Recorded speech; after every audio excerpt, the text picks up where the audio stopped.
Hey traders, this is Blake Morrow with Traders Summit, and with me today I have Peter Boockvar of Beakley Financial Group. Peter, how are you today? Good, Blake. Thanks for having me. All right, well, thanks for being here. Overnight we've seen this big move lower in gold, and I think the market, being that everybody's focused on inflation these days, and we've seen this move higher in inflation pretty much all of 2021 for CPI, and with CPI coming up this week, I think the market might have been a little position long gold based on the price action that we saw overnight. Do you have any idea of what happened overnight and how people should be thinking about gold moving forward, especially with inflation moving higher? Well, the precursor certainly to last night's move was the sell-off on Friday after the payroll number came out, and everyone thinks that now the Fed is going to embark on a cutback in its asset purchases, which I do think they're going to start.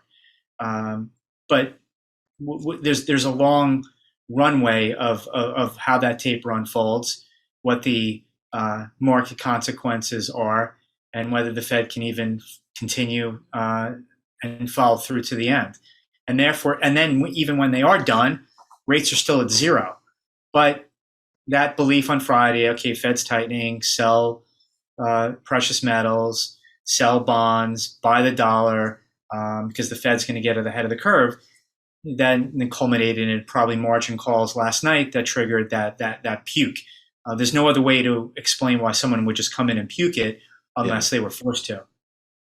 Oh, very good. Well, I was wondering, based on the price action and what we've seen in gold in recent months, what do you make of that? I mean, I myself, in the markets for over 20 years, always looked at gold as an inflation hedge. And with, like I said, the move that we've seen in CPI, especially since the beginning of this year, you would think that gold would act better. What are your thoughts on why gold has been, I want to say, kind of underperforming, at least this year? No doubt it's hugely disappointing to watch, but we have to keep things in perspective. Silver last year was up about 42%. Yeah. Gold was up about 25%. Now, that most of that gain came before August, and since last August we started to consolidate that gain.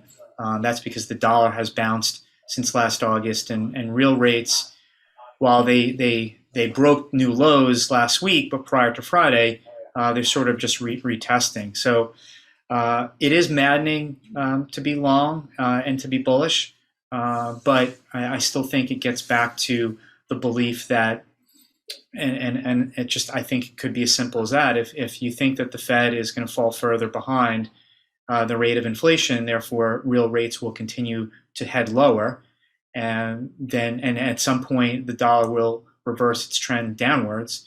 Gold and silver, to me, are still in a bull market that began in late 2015. Coincidentally, just as the Fed was raising interest rates, gold bottomed. So I think that should be a reminder to those that think that Fed tightening is somehow negative for gold. And also in the mid 2000s, Greenspan took the Fed funds rate to 1 to 5.25, and during most of that increase, gold doubled. So don't just sell your gold because you think the Fed is about to take one baby step towards one backing off from accommodation, let alone getting to raising rates at some point, which may not even happen depending on how the market responds to this taper. Well, that makes a lot of sense. So you might be looking at this gold as maybe, or this drop in gold as maybe a buying opportunity then. I think when you see pullbacks like this, when you see panics like this, to me, it's a gift. We are in a stagflationary type of environment. We are in, I believe, not a temporary inflationary environment. Therefore, real rates are going to remain deeply negative. And if inflation embeds itself into an economy, that ends up being currency negative. So in this kind of environment with $16 trillion of negative yielding bonds overseas, I mean, that's one thing that of those that are selling gold here are forgetting that there's also $16.5 trillion of negative yielding securities overseas. Yeah. That it's still, to me, a unique opportunity to own them. But you're going to have bouts like last night and Friday and times of huge frustration But I think we have to just understand, again, that central banks will dramatically lag the pace of inflation. And I think that's all you need to know with respect to being bullish on gold and silver, in addition to Those are what they're those are doing some to great. the value of fiat currencies as well. But Right. I was going to say those are great points. So I've got a little bit of a curveball since I just want to keep you for one more question. How do cryptocurrencies factor into this? One of the things that we've seen, at least for this year, is we've seen almost an inverse relationship between gold and, let's say, Bitcoin and Ethereum and some of these, at least some of the bigger names of crypto out there. Do you think that maybe the crypto market might be taking away some of the demand from gold as an inflation hedge? What are your thoughts on that, if you have any? I mean, I hear that, but the financial world is big enough for more than one Yeah. unique asset. It doesn't have to be one or the other. It can be both. If you're long big cap tech, you're not saying, oh, I'm just going to be long Google and not Facebook. Right. You probably will own both, and maybe you'll own Amazon and Microsoft at the same time. You're not saying I'm just going to own one and not the other. I think it's complete nonsense that that there has to be one winner of the two. They were both. Well, Bitcoin was created for the same bull case for gold. It was, let's have something that can't be debased, that is finite in nature, that will weather its value in the face of central bank money printing. I mean, that's the entire bull case for gold. So they both can go up for the same reason.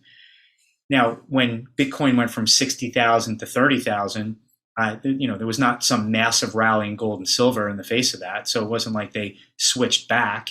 Now, granted, Bitcoin's trading okay the last couple of days, but I don't think that's just because gold sold off. I think that something with 13 years of history is not just replacing something with 4,000 years of history. Yeah. It can join, it can complement, but it's not replacing. I think that's just utter nonsense. Those are some great points. And I myself, I'm a gold bull. And if you look at longer term, I mean, gold's had a great run. I mean, we've rallied just holding above, in my opinion, holding above 1,600 just over the last, couple of years, year and a half. I think it says a lot for gold, especially in the face of what we're seeing with risk appetite as well. Well, one way of looking at it is gold's just a few $100 from a 4,000-year high.